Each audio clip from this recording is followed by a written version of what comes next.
Muy buenos días en este hermoso lunes 29 de marzo de 2021.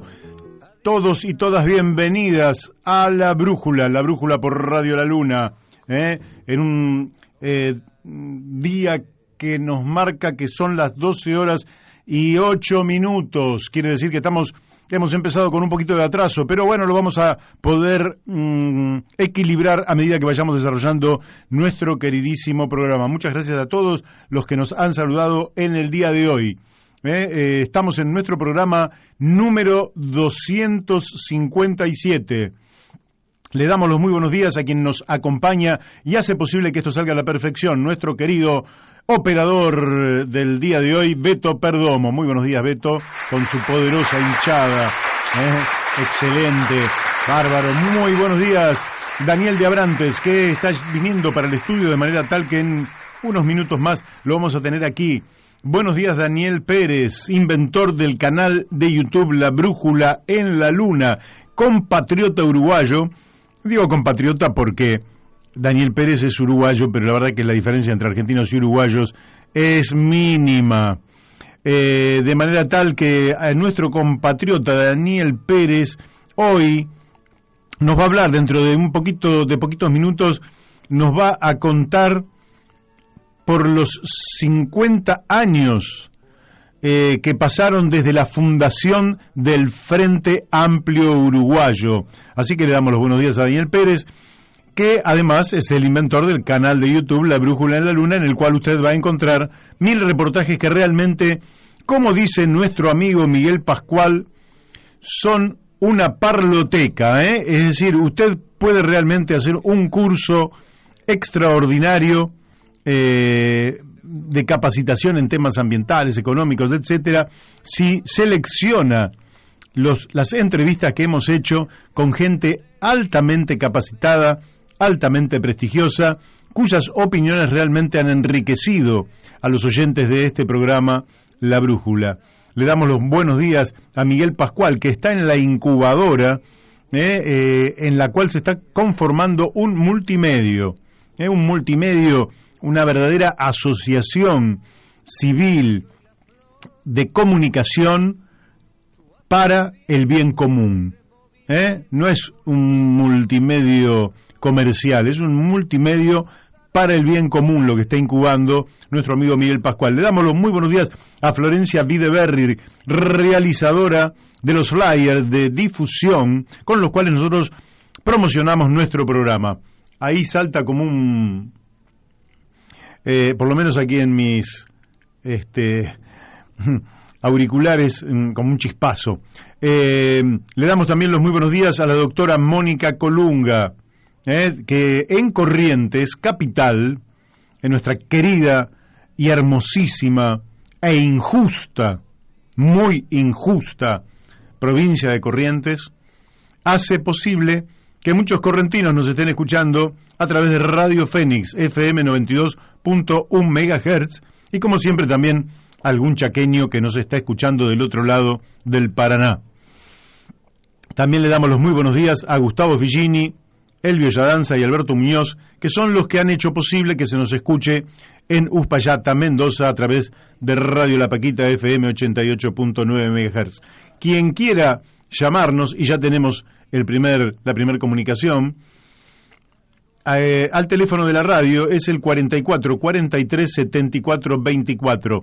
Si usted me quiere enviar a mí, como me están llegando actualmente, sin compromiso de comunicación, mensajes, los puede hacer a mi WhatsApp, en el cual recibo cientos y cientos. Mire, ya en este instante me está llegando de Alejandro Carvajal de Proyecto Sur un mensaje de una nota: Deuda Malvinas, la incapacidad de aprender de la historia, una nota que escribe nuestro amigo Javier Llorens.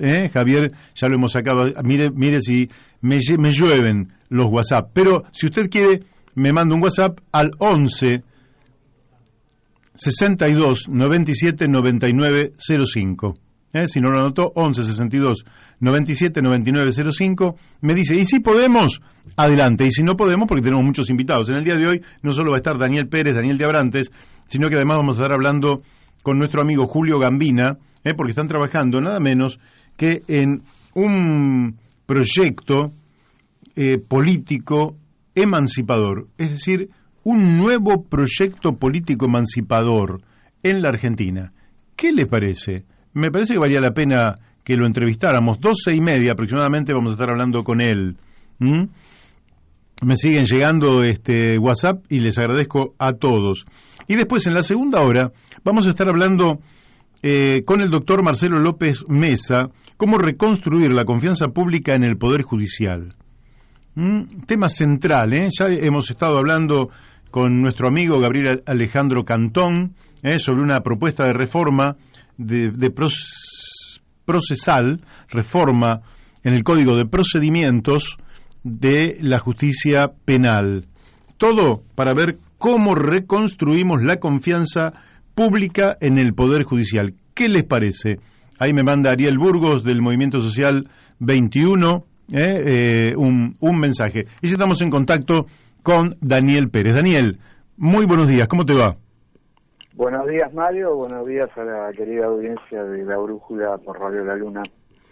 Bueno, Daniel, este viernes pasado se cumplieron 50 años de la fundación del Frente Amplio. La verdad es que es un acontecimiento para toda América Latina porque es un ejemplo de construcción democrática, colectiva, estable, ética, programática, que ha llegado a no solo a gobernar durante varias décadas la ciudad de Montevideo, sino que ha tenido 3 administraciones consecutivas, gobernando nada menos que Uruguay durante 15 años y cediendo democráticamente cuando perdieron las elecciones su lugar a el actual presidente Lacalle Pou, que pertenece lógicamente a otra corriente política. ¿Por qué no nos contás desde su fundación cómo se desarrolló esta experiencia del Frente Amplio? Bien, bueno, lo que se festejó o se conmemoró el 26 de marzo, en realidad no es la fundación del Frente Amplio en sí, porque el Frente Amplio oficialmente y formalmente se fundó en febrero, el 5 de febrero, en el Salón de los Pasos Perdidos del Congreso de Montevideo, de Uruguay. Ajá. Se constituyó formalmente la unión, que no es ni una coalición, aunque tiene aspecto de coalición, ni una fusión de partidos, sino a mí la imagen que más me atrae es la que dio uno de sus fundadores, que es una confederación de partidos. Ajá, una confederación de partidos, qué interesante. Una confederación de partidos, exactamente, que va, como dice, Frente Amplio no es un eufemismo lo de amplio, sino que abarcaba en su fundación desde el Partido Demócrata Cristiano, escisiones de los dos partidos tradicionales, del herrerismo del Partido Colorado y la expresión popular del Partido Blanco, que hoy forman parte de la coalición conservadora de gobierno. Uh-huh. Tanto a socialistas, comunistas y trotskistas. Imagínate lo que era ese galimatías ideológico, alineado en un frente programático, claro, ¿sí? Basado en un programa de gobierno abiertamente declarado antiimperialista, antioligárquico y nacional, y popular, obviamente. Lo que ocurrió el 26 de marzo fue el bautismo en la calle, fue la primer convocatoria que sorprendió a propios y extraños con la cantidad de gente que convocó en la explanada municipal de Montevideo. Hasta ese momento era algo inédito. Uh-huh. Tengamos en cuenta el contexto tanto nacional como internacional en ese momento. Estamos hablando de 1971. Sí, claro. ¿Sí? Esto surge, es un proceso no es algo que surgió de la nada, es un proceso que ya había venido siendo precedido por la unificación de la Central de Trabajadores, los centros de estudiantes, una convocatoria, un llamado a esta unidad por parte de un grupo de referentes de organizaciones políticas, sociales y independientes ya en el año 70. Claro. Sí. Que sentó las bases, bueno, al que pertenecía a Líder Serén y que después fue líder del Frente Amplio durante más de 2 décadas. Uh-huh. Año 71, recordemos, bueno, Uruguay estaba inmerso en una lógica bipartidista, no bifrentista como acá, bipartidista. Sí, claro. Por un lado, conservadores del Partido Colorado y por el otro lado los liberales del Partido Blanco, que representaban abiertamente los intereses de la oligarquía y del imperialismo. Uh-huh. En un contexto internacional de Guerra Fría. Claro. Así que imagínate, ¿no? O sea, el Partido Comunista con los trotskistas, con los socialistas, que eran una escisión entre ellos mismos, sentados saludando la llegada al frente de los partidos tradicionales. Los demócratas cristianos abrazando a los marxistas, o sea, es un hecho inédito. Claro. Porque hubo muchos intentos de recrear este frente de partidos de izquierda, nacionales, progresistas, pero no han cuajado. Para los oyentes les voy a decir que el acta fundacional del Frente Amplio fue suscripta por el Movimiento por el Gobierno del Pueblo, lista 99, por el Partido Demócrata Cristiano, Movimiento Blanco Popular y Progresista, Frente de Izquierda de Liberación, Fidel, Partido Comunista, Partido Socialista, Partido Socialista Izquierda Nacional y Partido Socialista Movimiento Socialista, Movimiento Herrerista, Grupos de Acción Unificadora, GAU, Partido Obrero Revolucionario, Trotskista, Movimiento Revolucionario Oriental y el Comité Ejecutivo Provisorio de los Ciudadanos que formularon el llamamiento del 7 de octubre de 1970. Es decir, que realmente fue una conjunción, como vos decís, pero también hay que incorporar un tema que es digamos, el movimiento cristiano de liberación, ¿verdad? La filosofía de la liberación de aquellos años, la teología de la liberación. Exacto. Y sin dejar de mencionar que las condiciones políticas en Uruguay en ese momento estaba en el gobierno del Partido Colorado, que la década anterior había cumplido un récord que hoy resulta casi asombroso, ¿no? 90 años ininterrumpidos en el gobierno. Uh-huh. Hasta la década del 60. O principios del 60, fines del 50. Un poco más de 10 años atrás se venía, después surgió el Partido Blanco, ya más joven, más liberal que conservador, pero venían conformando un bipartidismo que estaba acaparando la gobernabilidad del país y este fue básicamente el punto de partida del Frente Amplio. Este llamamiento que era romper ese bipartidismo y la unificación de los partidos progresistas y de izquierda. Ahora, al interior del Frente Amplio hubo contradicciones, hubo luchas, hubo fraccionamientos, pero siempre pudo mantener, la gente premió al que se quedaba adentro del Frente Amplio, no al que se iba, ¿verdad? Exacto. Sí, esto pasó y lo vemos incluso en esta última elección que ocurrió. Uh-huh. donde una decisión del Frente Amplio no llegó ni al 1% de los votos.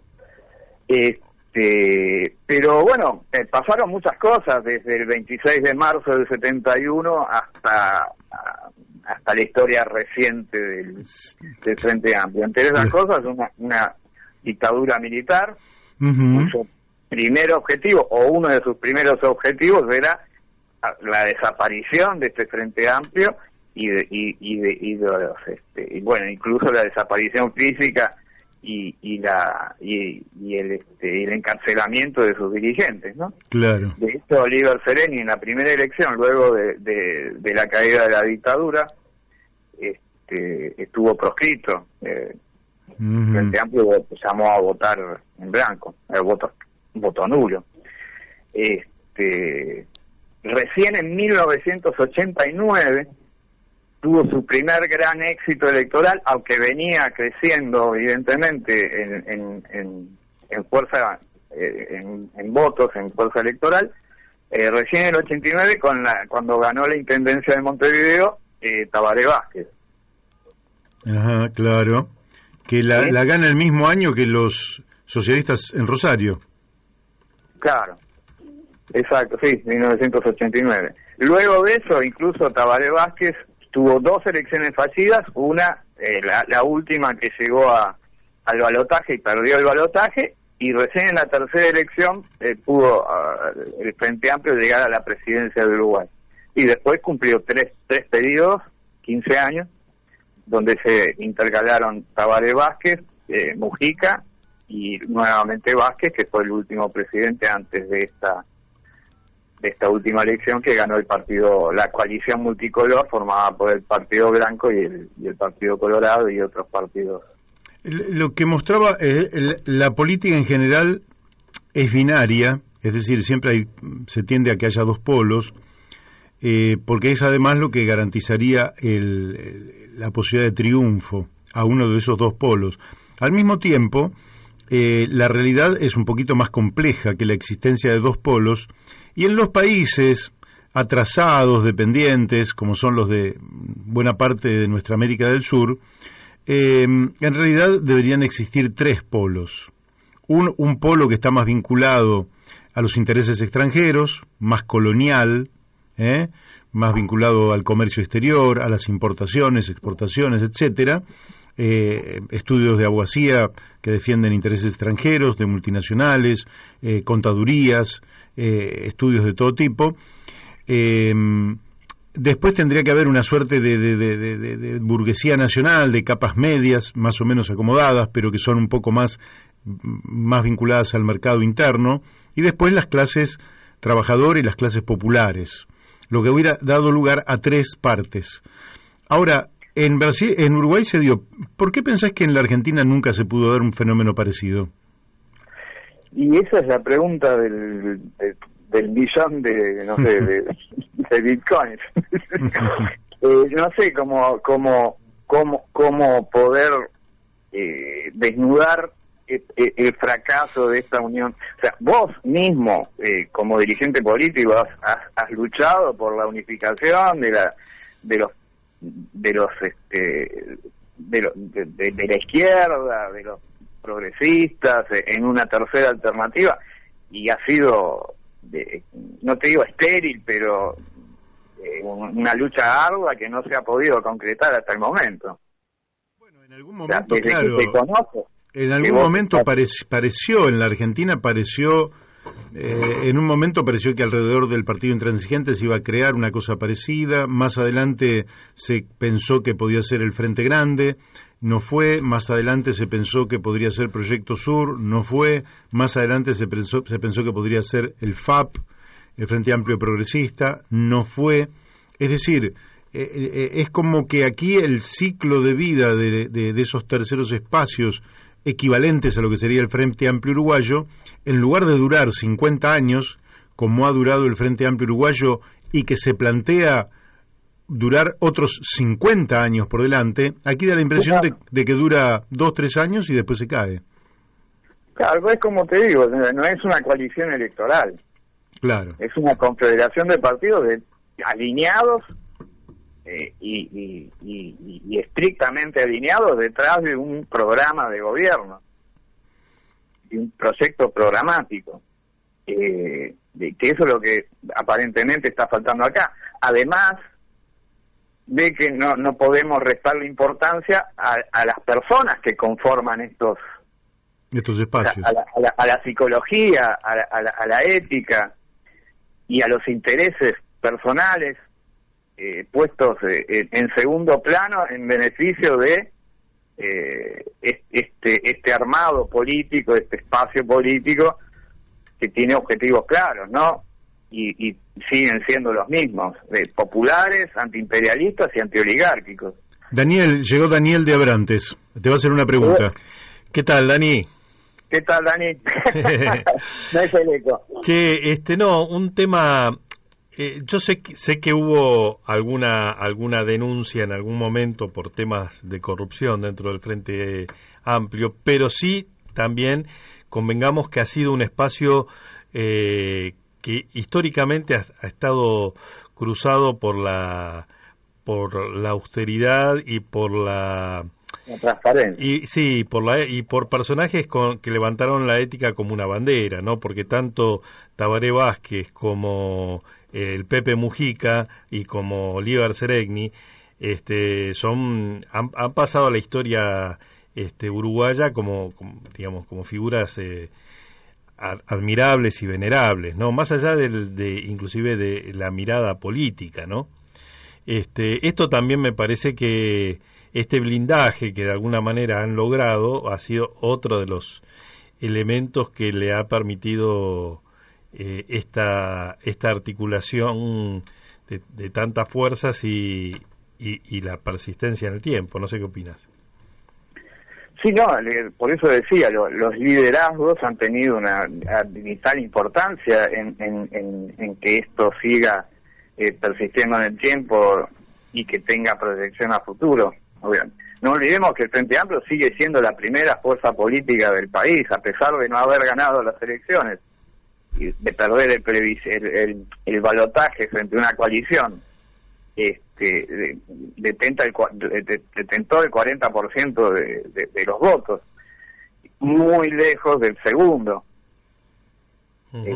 Sigue siendo y todavía conserva la Intendencia de Montevideo, que es un bastión, por decirlo de alguna manera, del Frente Amplio, pero también es el objetivo político más importante después de la presidencia. Claro. Con más de un 50% de la votación, aunque tuvo varios candidatos. Uruguay se rige todavía por la ley de lemas. La sumatoria de todos los candidatos del Frente Amplio superó el 50%. Lo mismo en Canelones, que son las tres intendencias, Montevideo, Canelones y Salto. Uh-huh. Ahora, las intendencias más chicas siguen en manos de las fuerzas tradicionales. Bueno, ese es el desafío que tiene el Frente Amplio por delante, donde todavía hay elecciones en el interior del país, en el interior, no profundo, porque Uruguay no es muy grande, no hay nada tan profundo, ¿no? Recordemos que poder recorrer Uruguay de punta a punta en pocas horas en auto. Claro, sí, digamos que tiene algo así como 176.000 kilómetros cuadrados, y que eso es equivalente a alguna de las provincias argentinas, sí. Un poquito más de la mitad de la provincia de Buenos Aires. Exactamente. Que tiene 307.000 kilómetros cuadrados. Bueno, Daniel, nosotros quisimos tener esta conversación con vos para rendir homenaje al Frente Amplio uruguayo. Viva el Frente Amplio y viva el Uruguay. Cerrá como creas más conveniente en este recuerdo del 50 aniversario de la fundación o del primer acto importante del Frente en este país hermano de los argentinos. Sí, bueno, para cerrar vamos a hablar un poco brevemente de los desafíos que enfrenta el Frente Amplio. Esto es una expresión de deseo más que una objetivamente hablando visión de lo que vendrá, ¿no? Yo espero que esto este retiro del Frente Amplio del poder en manos de una coalición variopinta, conservadora, liberal y hasta un poco autoritaria en algunos de sus integrantes, sea un reflujo tal como ocurrió aquí o como probablemente también es una expresión de deseo, ocurre en Brasil y como de otra manera ocurrió en Bolivia, no en el terreno de la democrático, sino por otro lado, pero esperemos que sea un reflujo y que vuelva a hacer los deberes, básicamente. Tiene 3 desafíos el Frente Amplio a corto y mediano plazo. Uno es reconquistar las bases electorales que lo dejaron de lado en esta última elección. Sí. Tiene que hacer una autocrítica con respecto a, algunas cuestiones como las que mencionaba Daniel, con respecto a la transparencia en el gobierno, y tiene que ver también con una lucha contra los medios hegemónicos, como ocurre en todos lados, donde hay un constante esmerilado de la gestión de gobierno, incluso no basado en realidades, sino en opiniones o en falsas acusaciones. Uh-huh. Bien. En ese sentido, la buena noticia es que acaban, es decir, el punto flaco del Frente Amplio es el interior profundo del país, como dijimos. Acaban de solicitar. Daniel, tengo a Julio Gambina y hoy empezamos un poquito tarde. Muy bien, como última noticia y esperanzadora, ¿no? Está en evaluación la solicitud de 33 o 34, algo así, no por los 33 orientales, pero sí 30 y pico de organizaciones políticas y sociales que acaban de solicitar el ingreso al Frente Amplio, todas del interior. Muy bien, excelente, gran noticia. Te mandamos un fuerte abrazo, Daniel.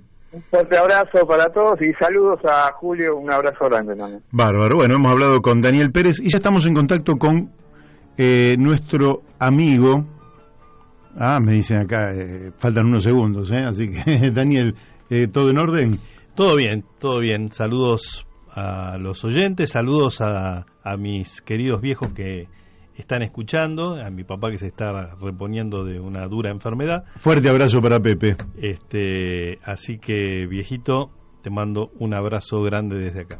Bueno, bárbaro, porque claro, durante unos cuantos días yo dije que estabas cumpliendo con tareas que eran de un deber familiar y moral ineludibles, así que no estabas viniendo acá, la gente no te escuchaba como una voz del programa, que ya prácticamente, Daniel, llevamos 2 años y medio, casi de manera ininterrumpida. Te aclaro que tenemos 257 programas ya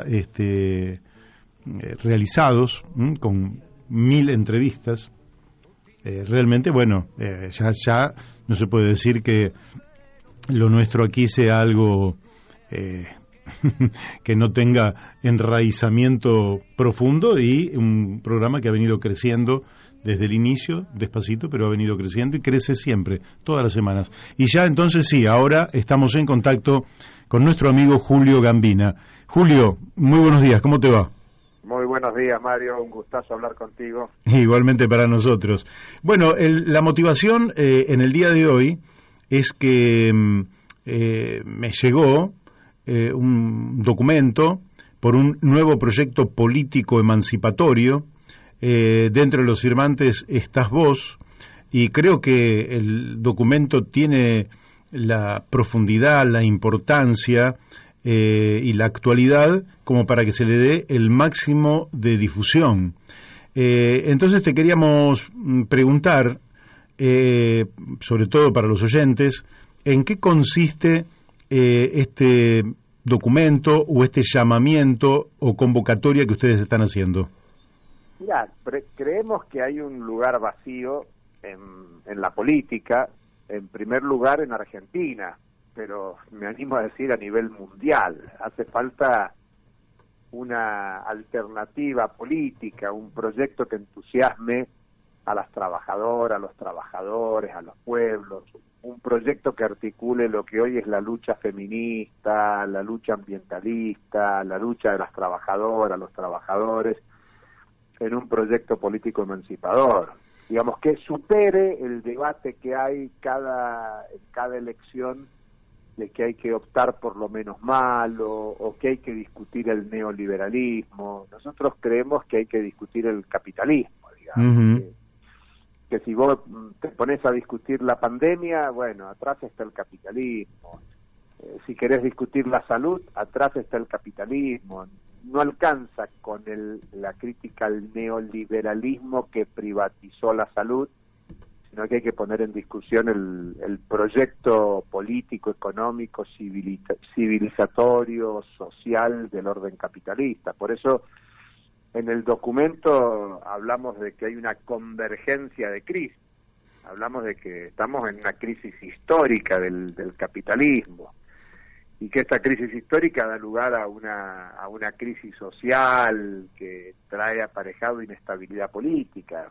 Con solo ver las denuncias que se cruza Estados Unidos contra China, o que China le plantea a Estados Unidos para hablar del mundo, o que el presidente de Estados Unidos le dice asesino al jefe del gobierno ruso, y el jefe del gobierno ruso le dice, el que está diciendo eso se mira en el espejo. Sí.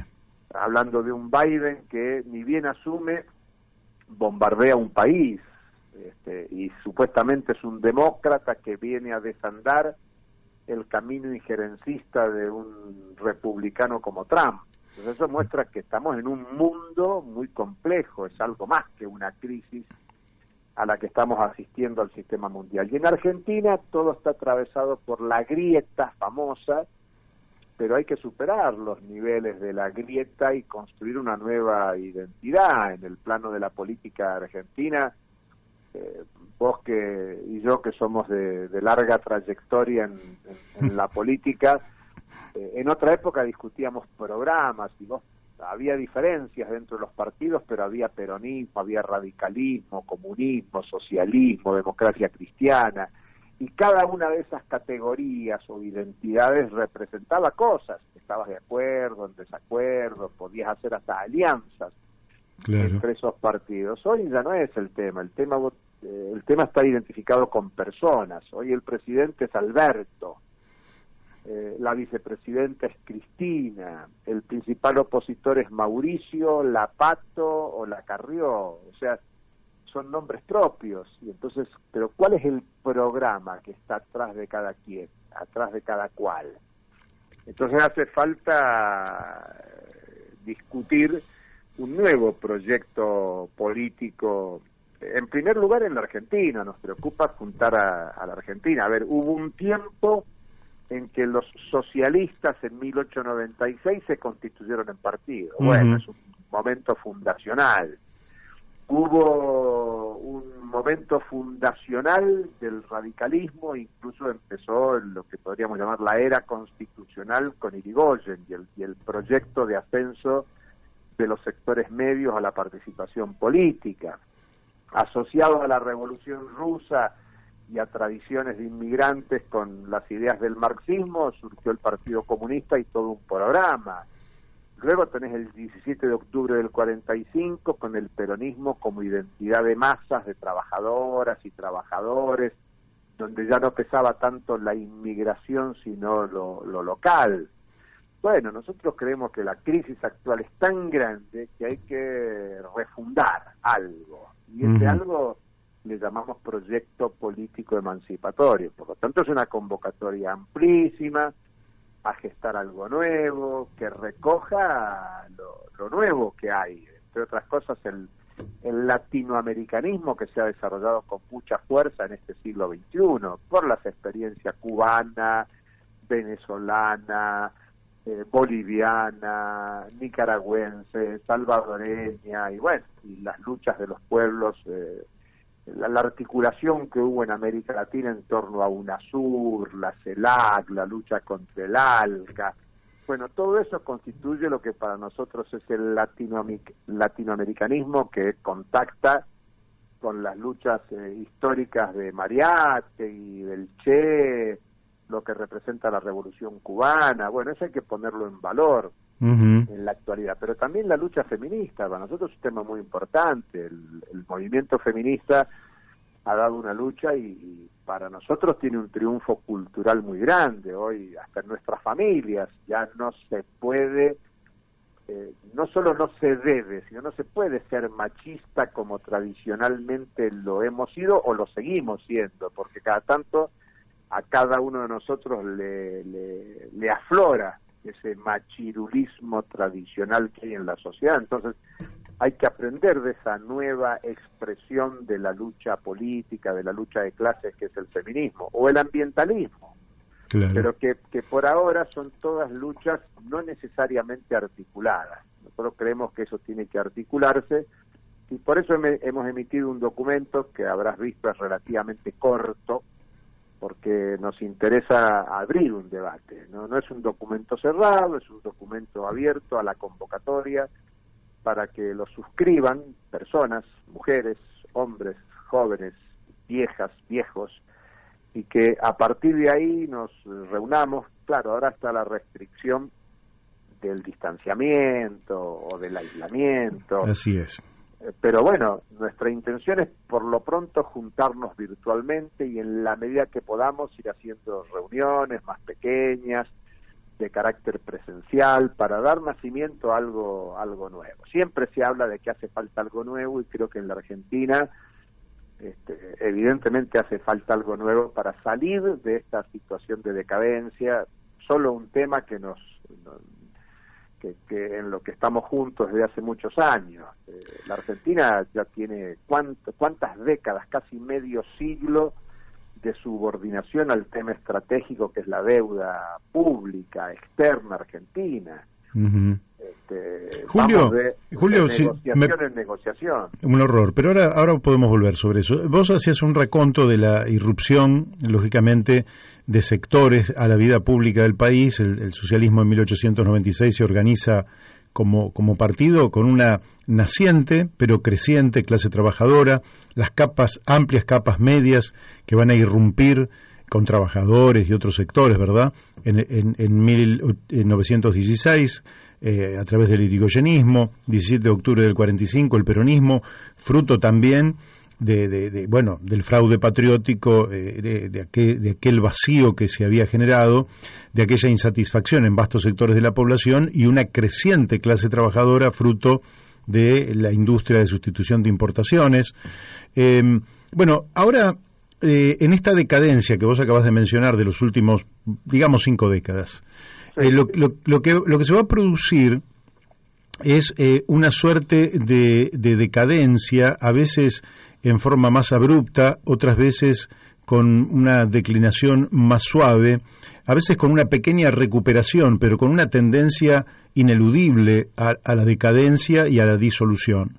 Uno de esos puntos de crisis fue el 2001. Y el 2001 puso de manifiesto no solo que se quedaban con los ahorros de la gente, y que eso también echó leña al fuego, sino que el número de pobres al que habíamos llegado, fruto de la desindustrialización, etcétera, era tan alto que aparecieron los planes sociales. Los planes sociales aparecen y da la impresión, por lo menos nosotros lo discutimos y no quiero reproducir aquellos debates de aquel tiempo, da la impresión de que surge un nuevo sujeto, que son justamente los jóvenes que también irrumpen, que solidariamente se embarran en los barrios y que van a dar origen a las organizaciones sociales. Ahora, las organizaciones sociales, hoy en día, en su inmensa mayoría, tributan al oficialismo. Uh-huh. Durante la época de Macri, negociaron con Carolina Stanley. ¿Cómo ves vos el papel de este sujeto de la historia incuestionable que irrumpe en los últimos 20 años y que da la impresión de que no encuentra una expresión no para administrar la pobreza, sino una herramienta política para resolver el problema de la pobreza y no perpetuarse en condiciones que nosotros creemos indignas a esta altura del desarrollo científico, tecnológico, productivo. Mira, el primer dato, yo creo que lo has dicho muy bien y coincide con nuestro diagnóstico. Lo que no hay es un proyecto político para la emancipación. Lo que hay son proyectos que gestionan y administran la crisis. Porque lo mismo que decís para la Argentina, con especificidades nacionales, ocurre en otros países de América Latina y del mundo. Digamos que el fenómeno del desempleo, la flexibilización, la pérdida de derechos sociales, sindicales, individuales y colectivos acontece, y por eso las patronales de todo el mundo piden reformas laborales para terminar con derechos conquistados por la lucha de trabajadoras y trabajadores. No es una cuestión que esto ocurre solo en Argentina, ocurre en todo el mundo. Ahora agravado por la pandemia, vos lees los informes de la OIT y ves cómo ha crecido el desempleo y la flexibilización durante la pandemia, pero es un tema que venía de antes, no es un tema generado por la pandemia. Los cambios en las formas de trabajo viene discutiéndolo, es más, en la OIT hace ya prácticamente 10 años que se viene discutiendo la eliminación del derecho de huelga. O sea que no es un tema nuevo, es un tema antiguo. Y el tema del sujeto, yo te diría que se resuelve con quién es el sujeto que lucha para cambios profundos. Por eso yo te agregué a la lucha de los trabajadores y las trabajadoras la lucha feminista, la lucha ambientalista, que aparece en la síntesis teórica, política, planteada por muchas personas, como una cuestión circunstancial o sectorial, como que la cuestión de género es un tema de las mujeres o de las minorías sexuales, y no, el tema de género es un tema de la civilización, es un tema de lucha contra el patriarcalismo, contra el patriarcado, que tiene una forma específica de desarrollo en el capitalismo. Entonces, en la Argentina, lo que hay que ver y analizar es que ha cambiado, como en el mundo, la relación capital-trabajo. Por ejemplo, incluso ahora, se ha exacerbado con el teletrabajo o el teleworking. Y fíjate qué fantástico, el propio Fondo Monetario Internacional saca un documento donde dice el teletrabajo no funciona ni para los pobres ni para las mujeres. Para los pobres, dice, y estamos hablando de un 30%, 40% de la población pobre del mundo que no puede teletrabajar porque no tiene conexión a la electricidad. Después que tenés electricidad, tenés que tener conexión a Internet. Después de tener que tener conexión a Internet, tenés que tener teléfonos inteligentes, celulares inteligentes o computadoras que estén adecuadas a las nuevas plataformas de comunicación. Entonces el 40% de la población mundial queda fuera de esta nueva modalidad de explotación que es el teletrabajo. Y dice las mujeres tampoco. ¿Por qué? Porque si antes de la pandemia y antes del teletrabajo discutíamos que las mujeres tienen doble trabajo, uno que es pago y otro que es no pago, que son lo que se llaman los trabajos de cuidado, bueno, ahora tiene que hacer todo en la casa. Vos imaginate, yo tengo compañeras de trabajo de la universidad que las ves dando clases con hasta incluso amamantando el bebé, o sea, tienen que apagar la cámara para poder amamantar al bebé, o que en reuniones de cátedra dicen, perdón un minuto que tengo que atender una demanda de un hijo, o que se van de una reunión porque tienen que llevarlo a una actividad de las permitidas de los hijos. Entonces el tema de cuidado sigue recayendo sobre la mujer, que es un tema de sobreexplotación producto del machismo que existe. Entonces, la cuestión del sujeto es un tema clave. El sujeto que genera la realidad mundial siguen siendo trabajadoras y trabajadores. Lo que pasa que ya no son los trabajadores y trabajadoras de otros procesos revolucionarios del siglo XX. No estamos en los tiempos de los 60, 70, con expansión de la sindicalización mundial y el sujeto obrero como el centro de la atención y la perspectiva revolucionaria. Hoy el trabajador creador de la realidad asume distintas formas de organización, de funciones, y por lo tanto tiene eso una diversidad con el límite de que no hay proyecto político emancipatorio. Por eso cada tanto yo te digo, no es solo un tema de la Argentina, sino que es un tema de la región y del mundo, porque la necesidad de un nuevo proyecto político emancipatorio que recoja la tradición histórica del movimiento obrero mundial es un tema que está presente hoy en todo el mundo. En la Argentina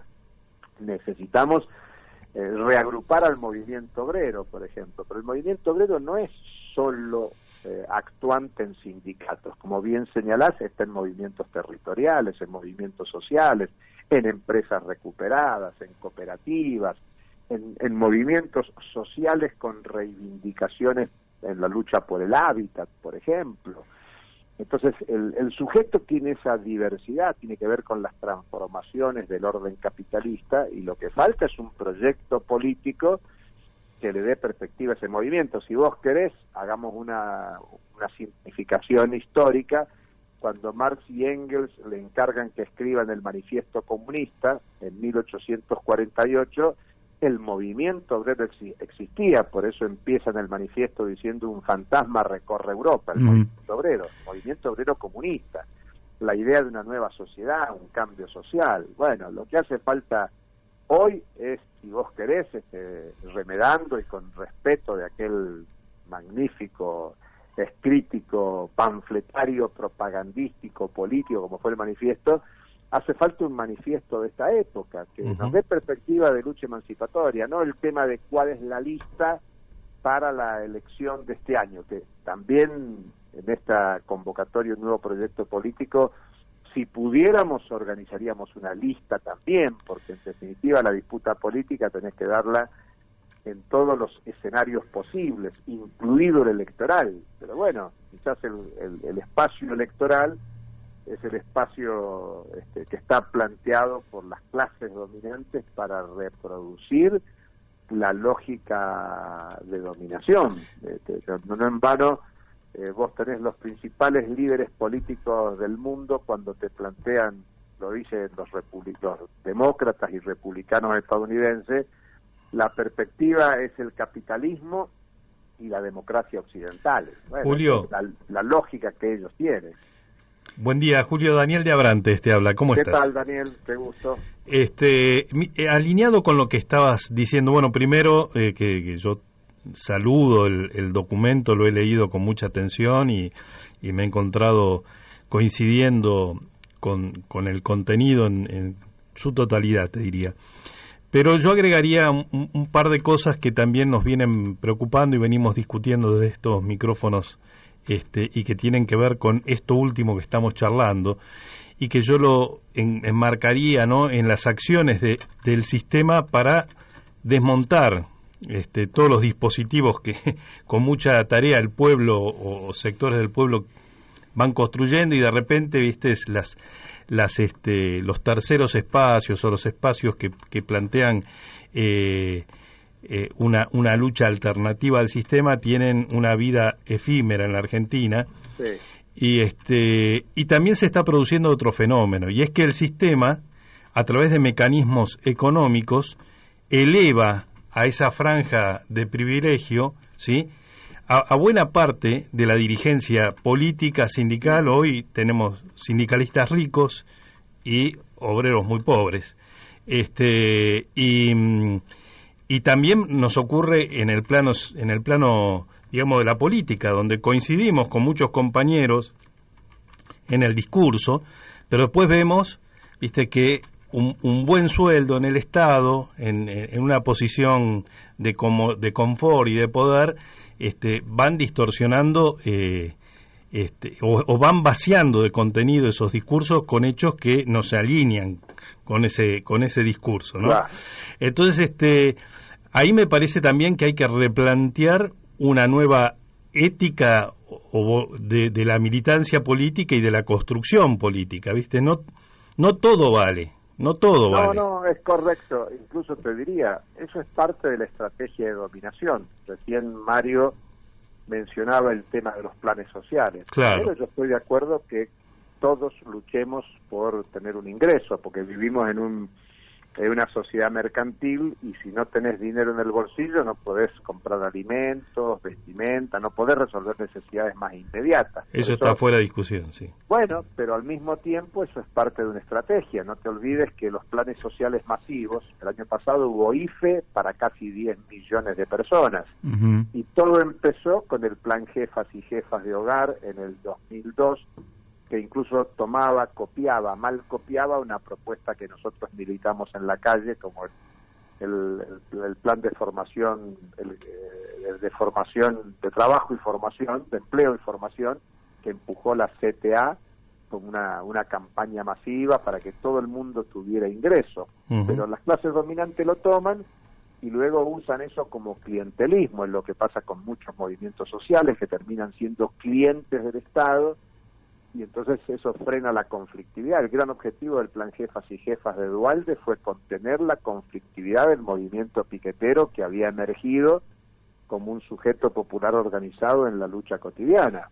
Bueno, todo eso existe, también lo resuelven con algunos ingresos, vos recién lo mencionabas, el empleo estatal, la profesionalización de la política, lo que ganan los diputados, los senadores, los concejales. Bueno, eso es parte de la propuesta. Yo recién te decía, Boris Johnson acaba de anunciar un cambio de la política exterior británica, una vez salido del Brexit, y él dice hay que reestructurar el orden mundial, porque el orden mundial de la Guerra Fría ya no existe. Entonces él dice, los nuevos enemigos son otros países, otras alianzas, y no en vano tanto la Unión Europea, Gran Bretaña, Estados Unidos sancionan a Cuba, a Venezuela, sin perjuicio de las confrontaciones con China, con Rusia.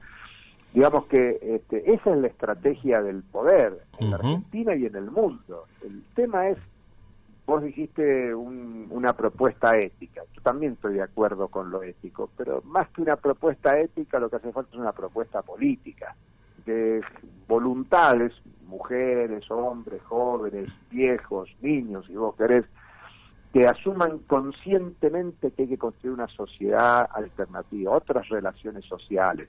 Hay que ir a la desmercantilización, más que pensar en bienes de cambio, hay que pensar en bienes de uso, más que pensar en un modelo agrario de exportación. Vos escuchás al oficialismo y a la oposición que lo que hace falta son más exportaciones. No hace falta más exportaciones, hay que resolver alimentación para toda la población. Claro. Entonces, si vos partís de ese argumento, bueno, te cambia el eje. Yo no digo que sea fácil cambiar del modelo actual a un modelo que satisfaga las necesidades de toda la población, pero lo más importante es empezar a discutirlo. Sí, así es, Julio. Si empezamos a discutir ya cómo alimentamos a 45 millones de personas, bueno, eso te significa cambiar el eje del debate que hoy hay en los medios de comunicación masivos. Excelente. Ahora se nos fue la hora y entonces te ruego en un minuto. Si alguien escuchó y dice, bueno, yo suscribo este nuevo proyecto político, quiero firmar. Bueno, ¿y cómo hace? Vos tenés el documento ahí, así que encontró la forma de difundirlo. Tienen que suscribir es un formulario, está el documento, un formulario, y están las firmas, las van a ir encontrando ahí. Ya estamos por más de 300 firmas, así que eso viene creciendo, hay que difundirlo, lo estamos difundiendo por medios alternativos. Así que quien quiera puede entrar a nuevoproyectoemancipatorio.com.ar. Perfecto. Todo junto, nuevoproyectoemancipatorio.com.ar. Repítanlo, pónganlo en las redes, díganlo. Nuevoproyectoemancipatorio.com.ar. Si entran en un buscador y ponen eso, les va a desplegar un documento con las firmas, y los lleva a que cada uno pueda suscribir, adherir y sumarse a esta propuesta. Excelente, Julio. Te mandamos un fuerte abrazo y muchísimas gracias. Gracias por llamar, un gustazo grande como siempre. Igual. Bueno, vamos a la tanda de la radio. Bueno, seguimos aquí en La Brújula, Daniel de Abrantes y quien les habla, Mario Masitelli, y entiendo que ya estamos en contacto con el doctor Marcelo López Mesa. Buenas tardes, doctor, ¿cómo le va? ¿Qué tal? Buenas tardes, ¿cómo está Mario? Bien, bien. Un gusto volver a hablar con usted, sobre todo en temas que realmente preocupan en general a la ciudadanía, porque en un sistema republicano uno de los fundamentos, no el único, pero uno importante, es que los ciudadanos, los vecinos, crean que los jueces son justos e imparciales. Y en la Argentina muchas veces la ciudadanía no cree que eso sea así, más vale cree como Martín Fierro, digamos, ¿no? Que siempre está más cerca del poder, etcétera, y que son influenciados por el poder. Le quiero preguntar, ¿cómo reconstruir la confianza pública en el Poder Judicial? ¿Qué piensa usted? En primer lugar, seleccionando mejores magistrados. En segundo lugar, removiendo a los que no deberían haber estado nunca. Hay sujetos que están ejerciendo cargos judiciales que no debieran haber estado nunca. Te voy a dar un ejemplo. Hay un sujeto que habían nombrado juez federal, nada menos que juez federal de la provincia de La Pampa, en la capital de La Pampa, que en este momento está purgando condena en Marcos Paz. Amigo. Pero no por corrupto, sino por haberle querido cortar la cara con una trincheta a una empleada judicial. Y por situaciones de violencia de género, de maltrato, o sea, una lindura de persona. Yo pregunto, ¿no es que se había puesto el Consejo de la Magistratura en la Constitución del 94 para impedir que ese tipo de sujetos llegasen a una magistratura importante? ¿Y qué es lo que pasó ahí? ¿Qué es lo que falló? El Consejo de la Magistratura. El Consejo de la Magistratura es un juguete caro, para decirlo claramente. O sea, cuando hay voluntad real del poder ejecutivo de nombrar buenos jueces, se los nombra con o sin Consejo de la Magistratura.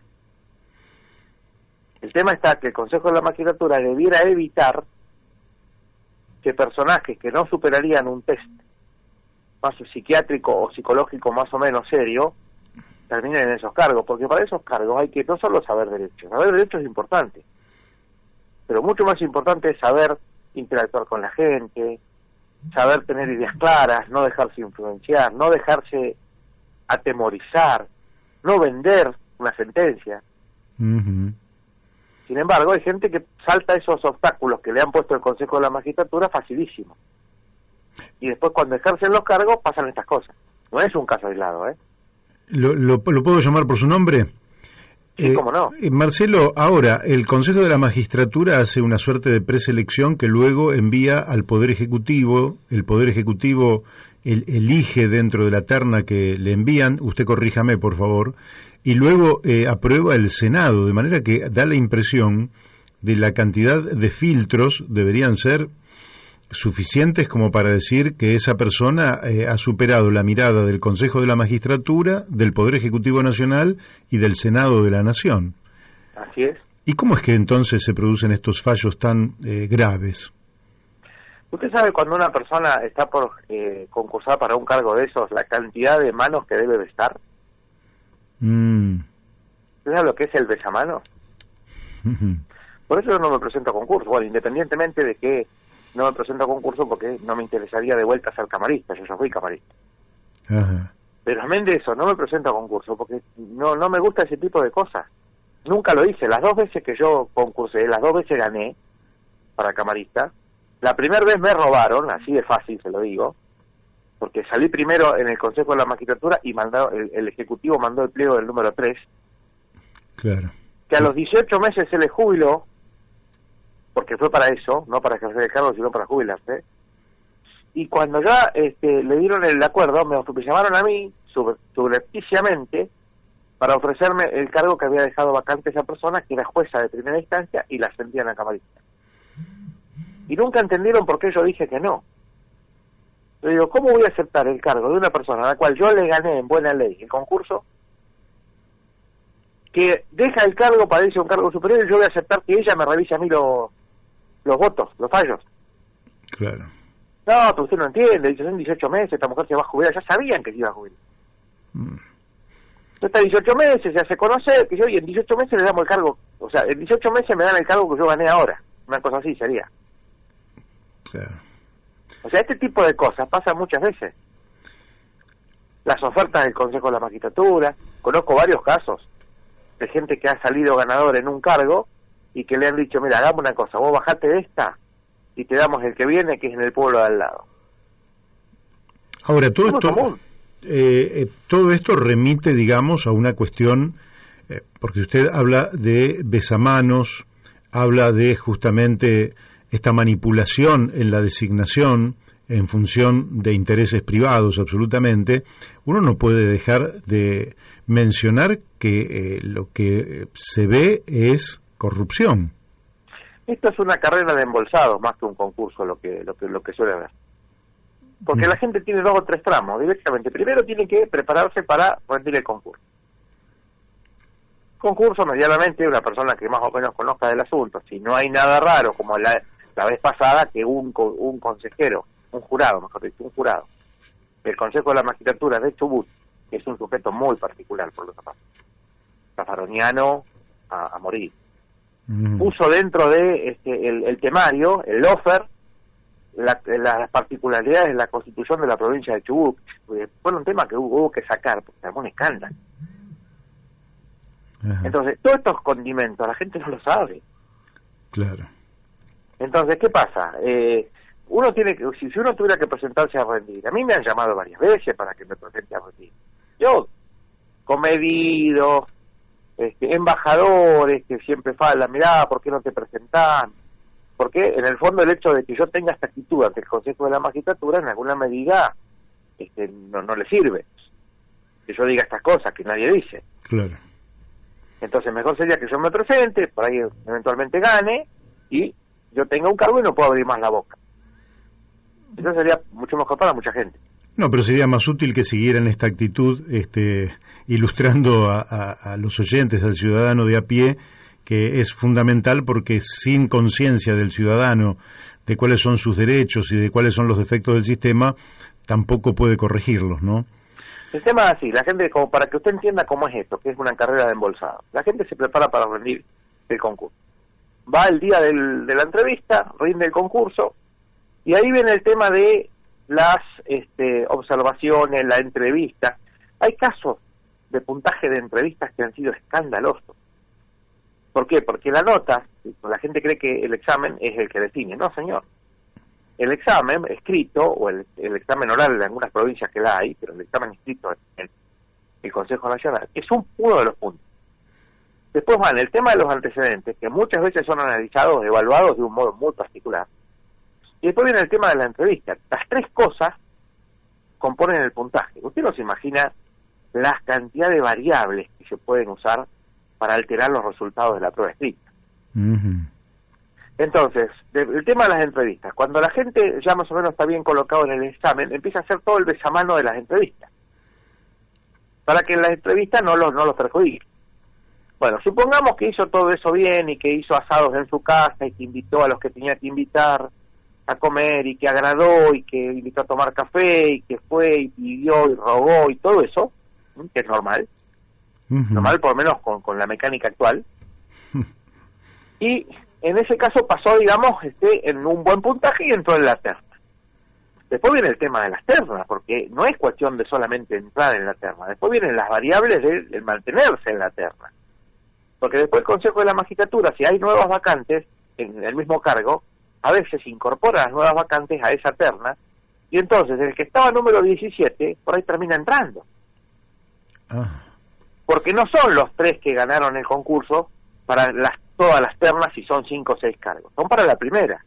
Y después empiezan a ternar a los que van siguiendo. Con lo cual, si quieren meter a alguno que entró 17, capaz que lo logre.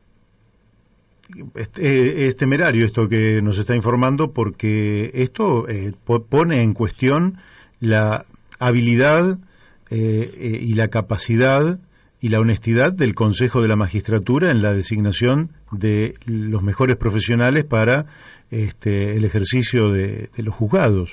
Yo conozco uno, y no voy a hacer nombre porque queda feo. Aparte de una persona que ya falleció, o sea que bueno, no importa. Yo conozco uno que en un concurso entró 21 y terminó electo juez en ese mismo concurso. Claro, es tremendo. Y terminó ejerciendo la magistratura. 21 entró. Entonces, bueno, después de eso, después que hacemos toda esta historia, nosotros que la gente hace toda esta historia, de que va y agrada y se muestra amable y, en fin, amplio y criterioso y alegre y chistoso y todo eso, ¿no? Que eso hace supuestamente a la inteligencia emocional. Después viene el otro tema, que es ir a hablar al Ministerio de Justicia para que le den una manito con el tema del Ejecutivo. Entonces empiezan a buscar contactos, empiezan a llamar a los amigos. Si vos tenés algún contacto del Ministerio de Justicia, más o menos. Y por ahí van con algunos, sí, yo lo conozco fulanito, viene a comer a casa, bueno, pum, armame una cena. Bueno, ahí empezó la otra parte. Entrarle al Ministerio de Justicia, algunos de los que están manejando ese tema, con cuestión de que incidan en el Poder Ejecutivo para que el nombre elegido de la terna sea el de él y no el de otro. Yo conozco gente que no ha hecho ese trabajo y ha sido ternado 3 y 4 veces. Claro. Y electo a lo mejor en la última porque no quedaba otro por un azar del albur del destino. O sea, puede llegar a ser hasta azaroso que una persona llegue a la magistratura. Claro, todo lo contrario de lo que debiera ser.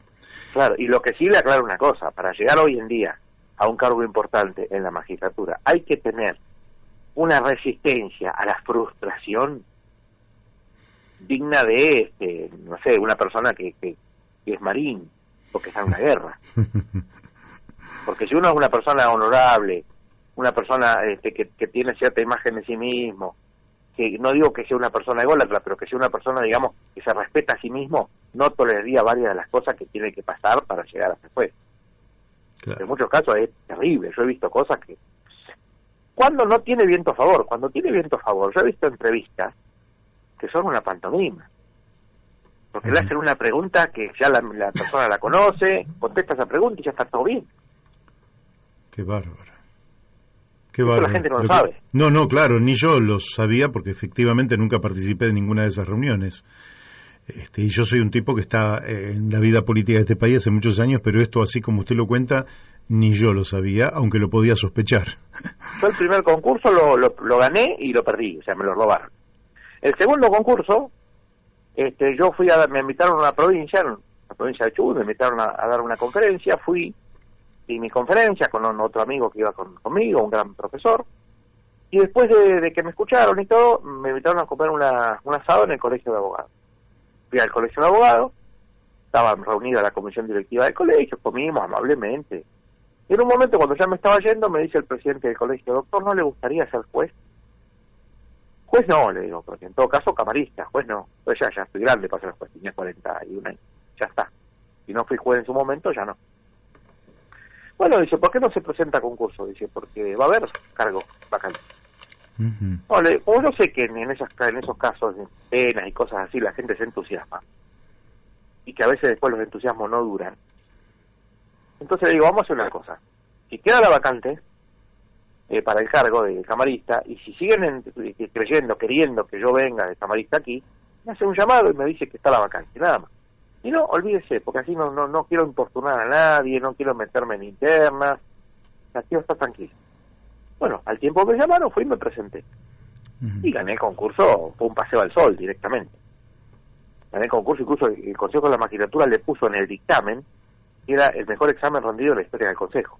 Ah, qué importante. Bueno, fui camarista 8 años, un buen día me di cuenta que no tenía destino, porque ya no iba a seguir más arriba, ya estaba, renuncié y me vine de vuelta. Pero fui camarista 8 años sin ningún juicio político, sin ningún problema. Entonces, cuando quieren o cuando necesitan nombrar a alguien que valga la pena, pues pueden.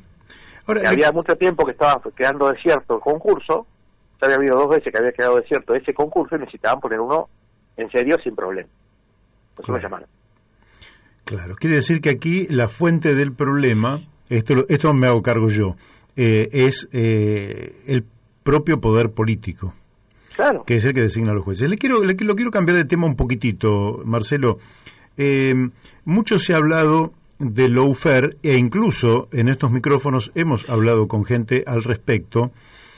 Y el lawfare, usted sabe mejor que yo, que está catalogado y denunciado públicamente y publicitado de esa manera como el hecho de que la corporación judicial se transformaría en algo así como una polea de transmisión de sectores dominantes económicos y en algunos casos intereses extranjeros, que tendría por destino inhibir las capacidades políticas de dirigentes populares que logran su lugar en la historia a través del voto popular. Eso no hace falta que lo aclaren, no quiero dar nombres en particular, pero creo que está absolutamente claro a qué me estoy refiriendo. ¿Usted cree, hombres como Roberto Gargarella han manifestado su descreimiento absoluto respecto de esta figura que tanto se difunde en la administración actual, en el oficialismo actual? ¿Cuál es su idea al respecto? ¿Existe, no existe? ¿Es una creación para salvaguardar determinadas inconductas de determinados dirigentes? ¿Cómo lo ve usted?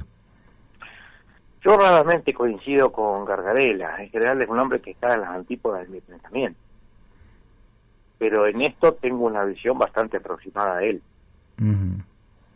Yo no le voy a decir que nunca ha pasado que en el Poder Judicial se utilice, digamos, algún tipo de estrategia para sacar un resultado que no correspondería. Hay una provincia, no vamos a hacer nombre, pero hay una provincia en la cual a un candidato a la gobernación que había ganado le robaron la gobernación. Por una razón muy simple: el hombre no está en sus cabales y hubiera hecho un desquicio con la provincia, eso lo sabía todo el mundo. El tema es que la gente lo votó. Uh-huh. Sí, claro. Nada menos que la Corte Suprema de Estados Unidos, que es supuestamente el tribunal más prestigioso del mundo, hizo algo así cuando le robaron la elección a Al Gore. Sí, es cierto. Entonces digamos, tampoco nos podemos rasgar la vestidura y decir que eso no existe nunca.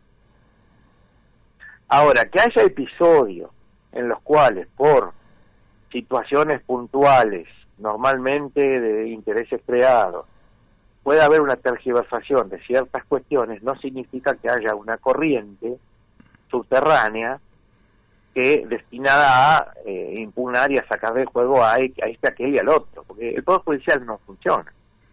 Uh-huh. Podrá haber algún episodio, pero el Poder Judicial no funciona. Si el Poder Judicial no es monolítico, claro, contrariamente a lo que la gente cree. O sea, el Poder Judicial está hoy sobre todo hoy en día, está lleno de libres pensadores. Uh-huh. Bueno, eso entonces, dentro de todo es una buena noticia. Sí, no necesariamente inteligentes. Bueno, pero son por lo menos libres de pensar, aunque piensen mal, pero piensan por sí mismos, y eso no les da un mérito. Si usted se fija, por ejemplo, algunas decisiones que se están tomando y son verdaderamente caóticas. Uh-huh. Y le voy a dar un ejemplo: el derecho a la salud. Sí. En materia de derecho a la salud, por ejemplo, si uno se pusiera a contabilizar la cantidad de amparos que han concedido jueces, decidiendo que a este sí le dan determinado tratamiento, que a aquel no, o así, en definitiva termina incidiendo sobre un porcentual del presupuesto. Claro. Eso nadie lo ve.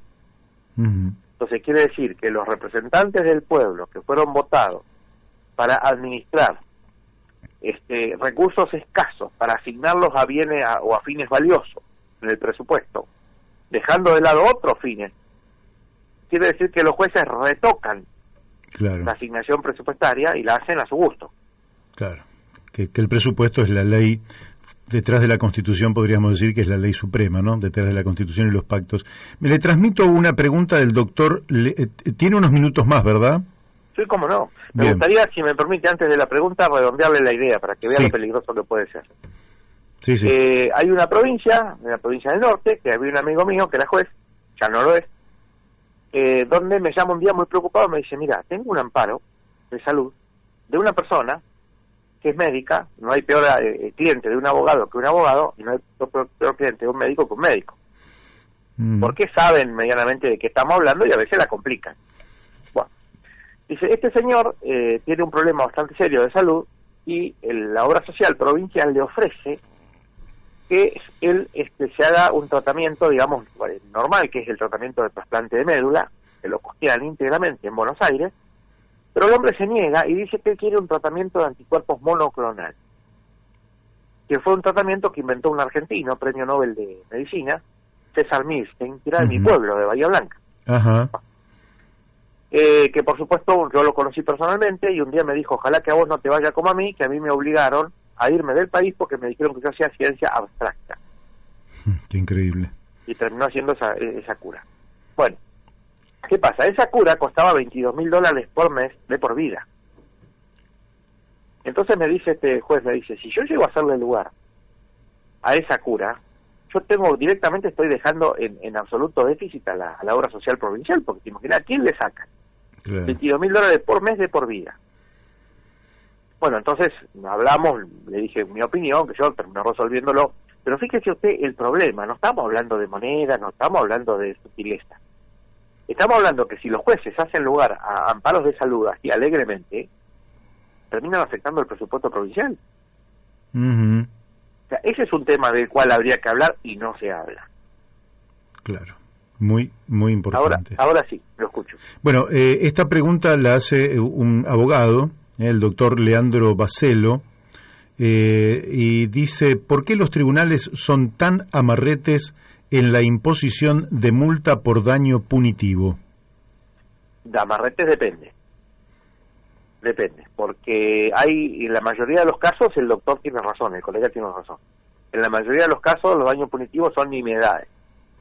Ahora, ha habido varios casos en Argentina, los casos más conocidos, los más importantes, que han terminado en verdaderos escándalos, donde se sospechaba incluso hasta sobre la situación, digamos, base de la condena.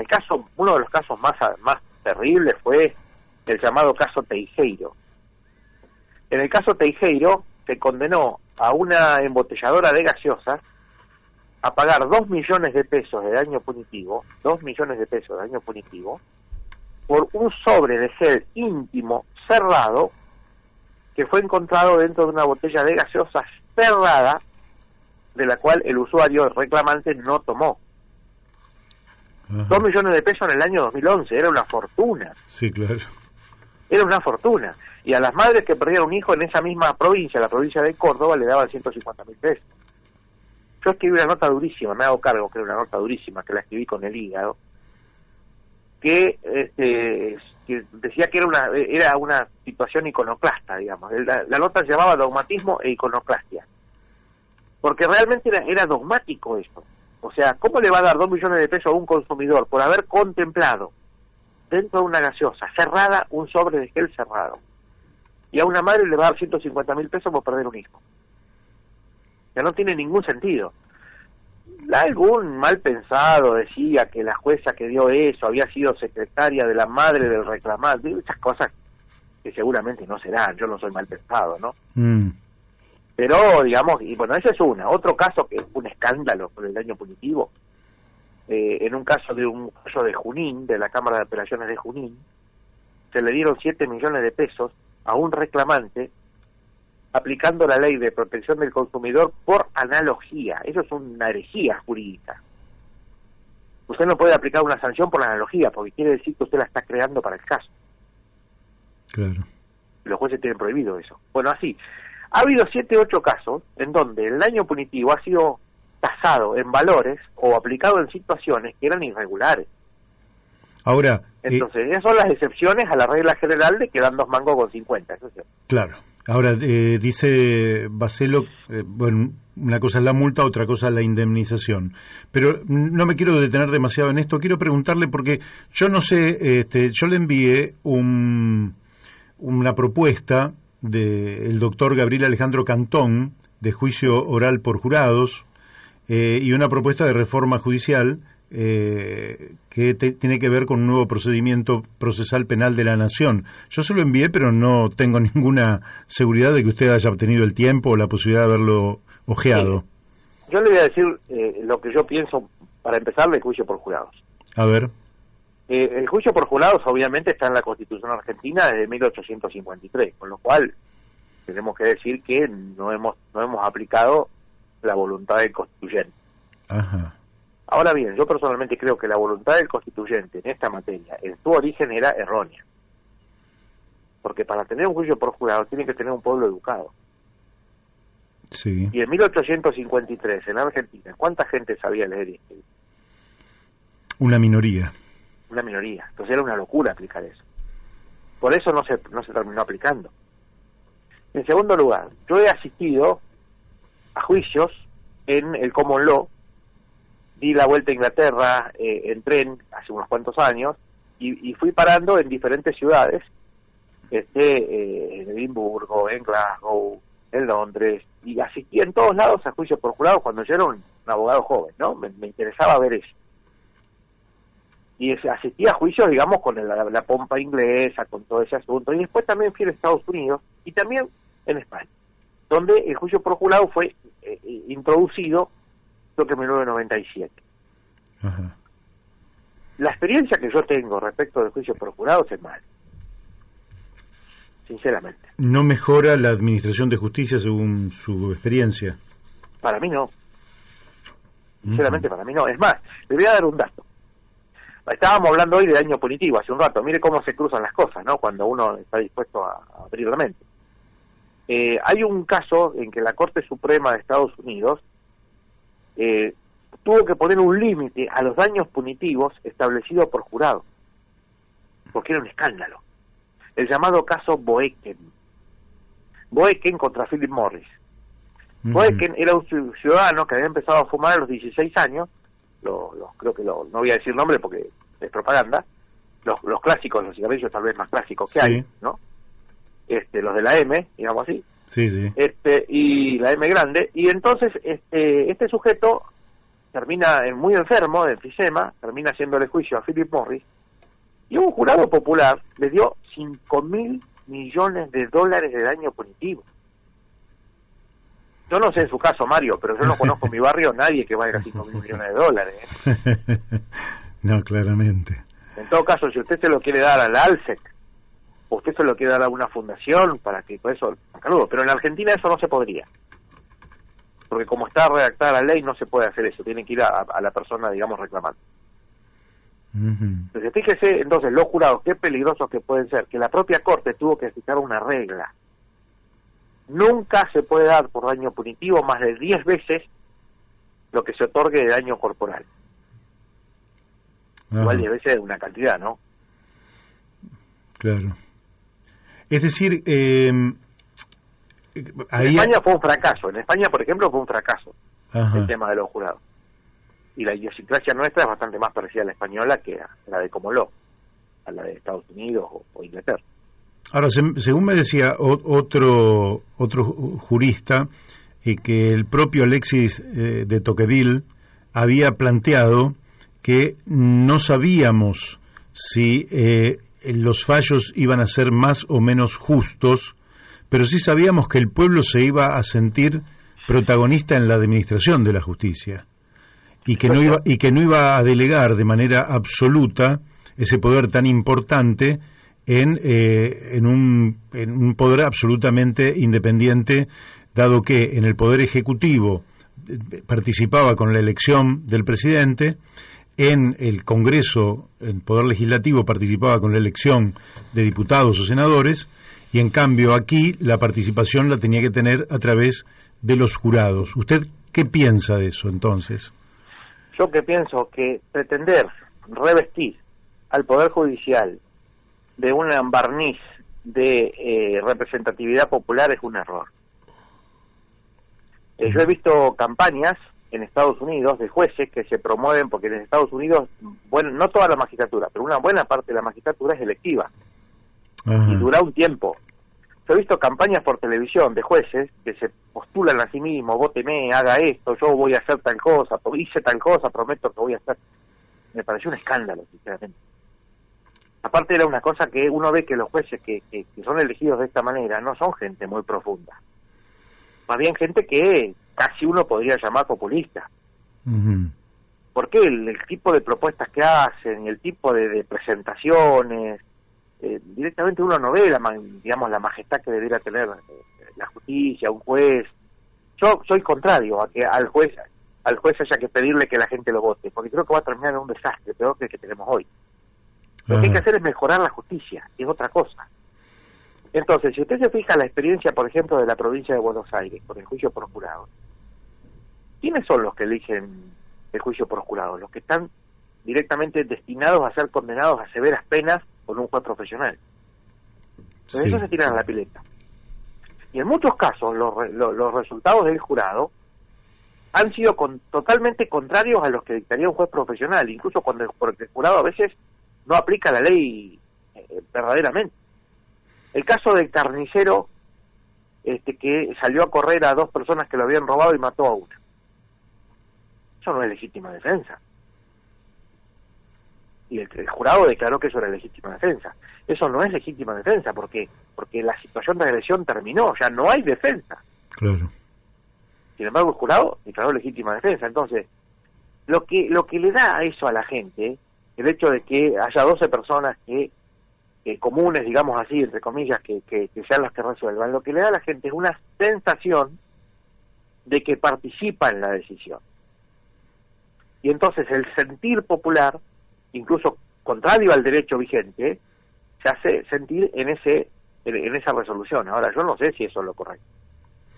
Por otra parte, eso es reconocer que la magistratura no puede mejorar, sino que en todo caso debe compartir la culpa. Es un argumento. Le hago de mi parte la última pregunta. Por razones de tiempo, porque la verdad que es un gusto hablar con usted y me encantaría disponer de mayor tiempo, pero sé también que usted tiene que almorzar. Yo por mi parte no se preocupe, también para mí es un placer. Bárbaro. El papel de la Corte Suprema de Justicia, ¿usted cómo lo observa? Porque por un momento el poder político, al meter presión sobre la propia Corte, da la impresión de que la propia dinámica no solo polariza a la Corte, sino que la politiza. La Corte tiene una cierta connotación política porque hace a un equilibrio que tiene que contemplar no solo el respeto a la Constitución Nacional, las leyes, sino también a los equilibrios que en cada momento de la historia permiten el mejor convivir para el conjunto de la población. ¿Cómo usted valora el papel de la Corte Suprema de Justicia actual? Triste. Para decirlo simplemente, un papel triste. Uh-huh. Que no se olvide que hubo 2 sujetos en esa Corte que aceptaron ser nombrados por decreto. Sí. Ya empezamos así. Uh-huh. Hay una que metió un amparo para que se declare inconstitucional a la Constitución, porque no quería respetar el límite de 75 años de edad. Y los otros 2 ya son gente muy conocida.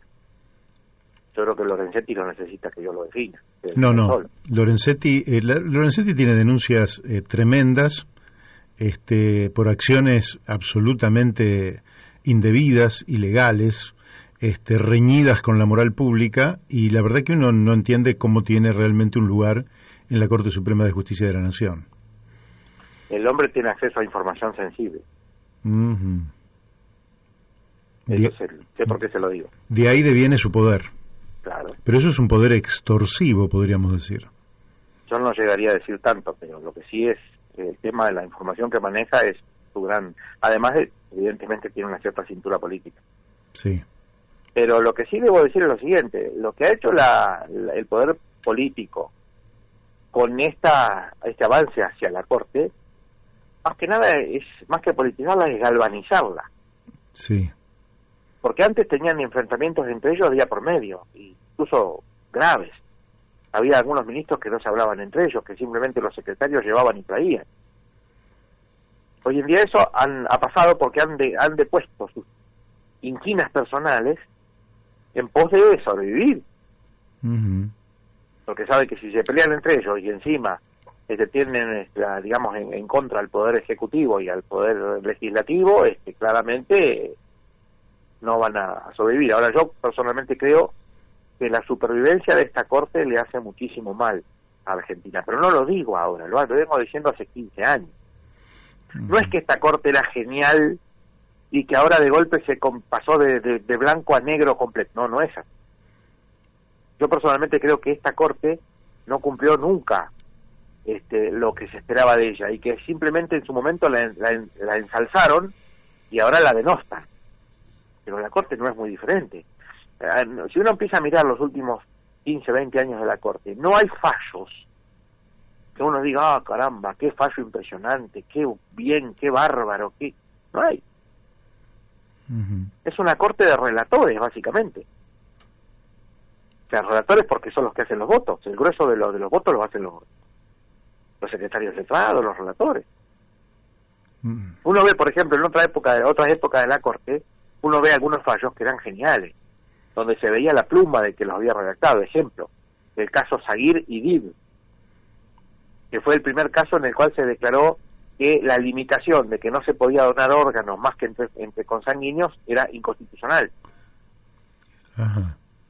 En algunos casos, de ese caso puntual, ¿no? Un caso brillante, un fallo brillante del maestro Pedro Frías. Y así hay muchos casos brillantes, por ejemplo, qué sé yo, Ponseti de Balbín en su momento. Los votos de Belucio, cuando estaba el maestro Belucio, que bueno, el hombre podrá tener, digamos, algunos episodios, pero jurídicamente era incuestionable. Claro. Entonces, hoy no hay esa solidez técnica en la Corte. Hoy uno lee los fallos de la Corte y podrían salir blanco, negro, azul o gris, con los mismos argumentos. Qué interesante, qué interesante. ¿Y qué se puede hacer en todo caso frente a esta, digamos, pobreza de nuestra Corte? ¿Qué se podría, pobreza en todos los órdenes, ¿no? ¿Qué se podría, cómo se podría resolver? Quiero suponer que la Argentina cuenta con juristas de jerarquía para integrar ese órgano tan importante. Ahora, ¿qué es lo que se puede hacer en este contexto donde son inamovibles por lo menos hasta los 75 años? Lo primero es no cambiar figuritas entre los partidos políticos. Porque a veces los partidos políticos cambian figuritas. Te pongo un impresentable tuyo y vos poneme a este, de mi sobrino, por ejemplo. Claro. O sea, ese tipo de cosas siempre termina mal. Entonces, es muy difícil para la política nombrar personas que sean independientes, que tengan juicio propio, que no estén casados con nadie, en esos cargos, porque usted está dando la lapicera de un cargo que eventualmente, si después lo ejerce como libre pensador, puede traer muchos problemas de que lo designó. Sí. Entonces, en general ponen gente que esté comprometida, que tenga algún tipo de cercanía, a la cual la conozcan. O sea, no es que esto es un concurso de que uno dice, no, caramba, tiene que ser una persona que tenga libros, que tenga ideas propias. No, eso sí está, es para justificar una decisión tomada por otra cuestión. Qué importante esto que dice, qué importante. Y entonces esto prácticamente no tiene, en el corto plazo no tiene solución. En el corto plazo no. Porque además quienes hoy producen el embate, llevan adelante el embate contra esta, digamos, contra estos jueces, la verdad que tampoco son garantía de que lo que vaya a sobrevenir tenga que ver con el ideario fundante de tener un poder judicial independiente, equilibrado, equidistante. Los que están son malos, pero nada le asegura que los que vengan después de ellos sean mejor. Claro, podemos estar peor. Esa es la conclusión. Y otra cosa, no es cuestión solamente de esta gente que está ahora gobernando. Los que estuvieron antes aplicaban similares criterios. Efectivamente. O sea, no es que uno dice, no, el macrismo o el PRO era un... No, eran lo mismo. Usted fíjese los jueces que han nombrado o que han intentado nombrar. ¿A usted le parece que la persona que proponían para Procuradora General de la Nación, el macrismo, era la persona que tenía que estar en ese cargo? Yo creo que no. Claro. Que no fue electa felizmente. Yo creo que no, porque el Procurador General de la Nación tiene que ser una persona que no se confabule con las mafias, que no mire para otro lado por plata, que no haga una persecución penal selectiva. O sea, va a tener que hacer una persecución penal selectiva por una cuestión básica, que es de asignación de tiempos y de medios, eso seguro. Sí. Eso en Estados Unidos se llama principio de oportunidad. Si no vamos a gastar 10 millones de dólares en un juicio contra determinado sujeto, cuando si negociamos con ese sujeto, a lo mejor el tipo nos da la información para llevar a toda una cúpula mucho más arriba en esa organización. Eso se llama principio de oportunidad. Eso habría que aplicarlo también aquí. Pero eso no es persecución penal selectiva. Lo que yo digo es persecución penal selectiva en el sentido de persigo solamente los opositores, digamos, a mi filiación, y no persigo a los míos. Eso sí que está mal. Sí, claro que a todas luces está mal. Es decir, cualquier oyente que no sea jurista se da cuenta que está muy mal. Bueno, hay que elegir gente que esté alejada de ese tipo de peligros, que no pueda representar nunca ese tipo de peligro, porque si no directamente es cuestión de contener la respiración bajo el agua hasta que esta gente se va y después no es así, no funciona el sistema judicial. Le voy a hacer la última pregunta de mi parte y que tiene que ver con algo que yo aprendí en la vida política, y lo aprendí en forma indirecta porque yo no lo conocí, que es Alfredo Palacios, que decía que la política debería ser una disciplina de la ética y que la ética es la que debería orientar la política. Pero cuando uno menciona esta frase, que no la he dicho correctamente, pero que más o menos quiere decir eso, prácticamente se le ríen en la cara. La política, le responden, es solamente lucha por el poder, y la ética en todo caso es un impedimento que no nos permite luchar por el poder. ¿Cuál es el papel mi pregunta, ¿no? ¿Cuál es el papel de la ética, tanto en la vida política, que es en definitiva quien designa a los jueces, como en la vida del Poder Judicial? Antes que conteste esa pregunta, le voy a complementar lo que usted dijo. Un conocido mío tiene una definición de la política que es bastante clara. Según él, la política es el arte de esquivar la nalga a la jeringa. ¿No? ¿Me explico? Sí. Porque dice que en la política todo el mundo está esperando para vacunarlo aún. Entonces, esquivar la nalga es un arte para esta persona. Y ese es el tipo de frases de viejo Vizcacha en el Martín Fierro. Claro. Hasta la hacienda Baguala cae al Jahuel con la seca, por ejemplo. Uh-huh. ¿No? O sea, ese tipo de cosas. Bueno, personalmente creo que el tema si hoy uno planteara el tema de la ética, salvo algunos que realmente viven en una burbuja, la gente efectivamente se les reiría. Porque uno ve comportamientos y ve el día a día, y entonces uno ve que la gente es una cosa en la que hace y otra cosa en la que dice. Sí. Entonces, lamentablemente hay una disociación en ese aspecto, y uno no ve así gestos, ejemplos, como había en otra época. Ejemplo típico que yo conozco de un profesor mío, que lo acosaban para que se fuera, tenía un cargo judicial importante y tenía un cargo en la facultad, y en un momento presentó una nota que decía: señor fulano, no renuncio, me rindo. Qué bárbaro, qué bárbaro. Ese tipo de cosas hoy son impensables, la gente se atornilla a los sillones. Sí. Yo ya me fui 2 veces de la política y 3 veces del Poder Judicial. Cuando veo que yo no puedo seguir, porque no es lo que yo creo, no es lo que yo coincido, no me parece que yo pueda prestarle un servicio al día, yo me voy. Claro. A veces me dicen algunos amigos que estoy loco. ¿Cómo te vas a ir del cargo de camarista? Y bueno, y ya está. ¿Para hacer cualquier cosa? No, me prefiero quedarme con la parte buena, cuando hice lo que correspondía, cuando ya para seguir. Por ejemplo, uno está en un cuerpo colectivo, con una integración. Los cuerpos colectivos del Poder Judicial, la Cámara de Apelaciones, un Tribunal Superior de Provincia, la Corte, pueden ser el cielo o el infierno, uh-huh, según con quién lo integre. Claro. Si usted lo integra con gente seria, con gente buena, está bárbaro. Ahora, usted lo integra con un sátrapa, con un coimero, puede terminar en cualquier manera eso. Entonces uno tiene que tener 1000 ojos porque no sabe qué le puede llegar. Cuando uno llega a un momento en que dice: no, la verdad que acá yo ya pasé lo mejor, el cuerpo que yo integré era el mejor, ahora se empezaron a jubilar, me va a terminar viniendo cualquiera, yo me voy. O cambió, digamos, políticamente la situación, uno dice: no, yo no quiero tener problemas, no quiero tener que estar en la disyuntiva de que me hagan pedazos o no hacer cosas que no quiero. Yo directamente cumplí una etapa, ya está. Así es. ¿Cuánta gente hace eso hoy día? Muy poca. Muy poca, porque en realidad justamente no hay, yo creo que se han perdido las conductas regidas por principios, y eso hace a la anomia, ¿verdad? Que alguna vez hablamos con usted también. Sin duda, yo creo que hoy en día cumplir la ley es revolucionario. Uh-huh. Porque casi nadie la cumple. Así es. Entonces, cuando uno va, por ejemplo, a un cargo y empieza a hacer cumplir la ley, y tiene más enemigos, le crecen los enemigos como hongos después de la lluvia. Mm.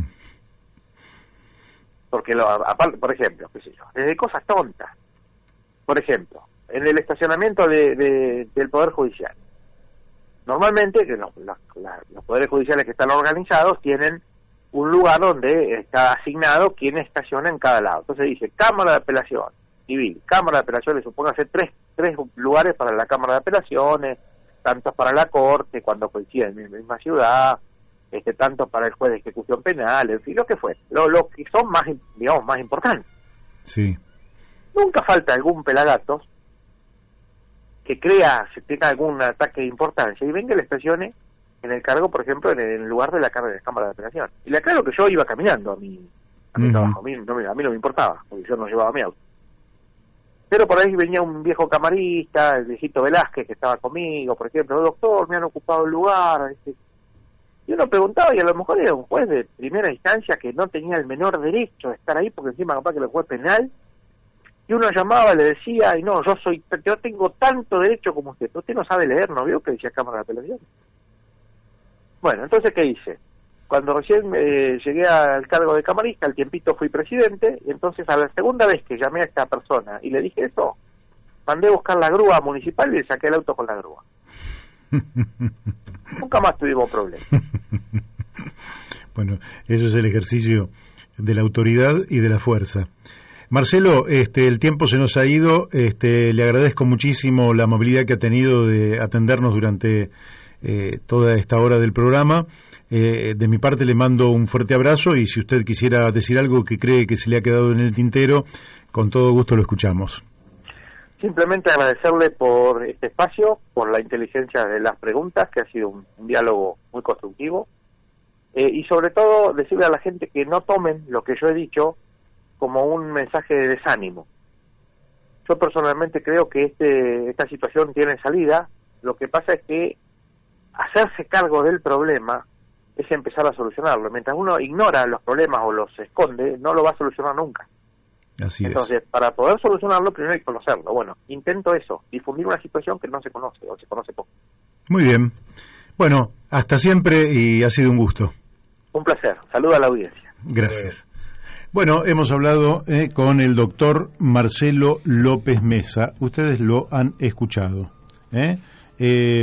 Una opinión distinta a la de, nuestro amigo Gabriel Alejandro Cantón, que es propiciador de los juicios orales, los juicios por jurado, y que, me parece a mí que hemos incorporado un interesante debate, que ojalá fuera un debate que lo tomaran el poder político, el Congreso de la Nación, para discutirlo a fondo y poder llegar a buen puerto. Yo creo que en todos estos temas como que se cuela la condición humana y la situación cultural de un pueblo, ¿no? Cosas que hoy pasan, a lo mejor en otras circunstancias del pueblo argentino no hubieran ocurrido. Uh-huh. De alguna manera también es expresión de los años de decadencia que llevamos. Así es. Pero bueno, de todas maneras nosotros tratamos de ver las cosas de otro lado. El tiempo se nos ha ido. Le pido 1000 disculpas a todos los que han enviado mensajes y no los he podido poner en el aire. Mañana, apenas empezamos el programa, a las 12 del mediodía, hacemos una presentación muy breve y pagamos todas las deudas que tenemos, que nos han quedado pendientes, porque sepan que realmente era un placer hablar con un jurista altamente preparado, y se nos fue el tiempo. Estamos en las 13 horas 56 minutos, ya viene la tanda de la radio, nosotros nos vamos despidiendo con esta disculpa a todos los que nos han enviado mensajes y los esperamos, como siempre, mañana martes a las 12 en un programa que también va a ser sumamente interesante porque, entre otros, va a estar nada menos que el biólogo cordobés, Premio Nobel alternativo Raúl Montenegro, que siempre nos dice cosas realmente muy, pero muy inteligentes, y es lo que tratamos de hacer en este programa. Les mandamos a todos muchos abrazos, muchos besos, y nos encontramos mañana aquí en La Brújula por Radio La Luna AM 1140. Chau.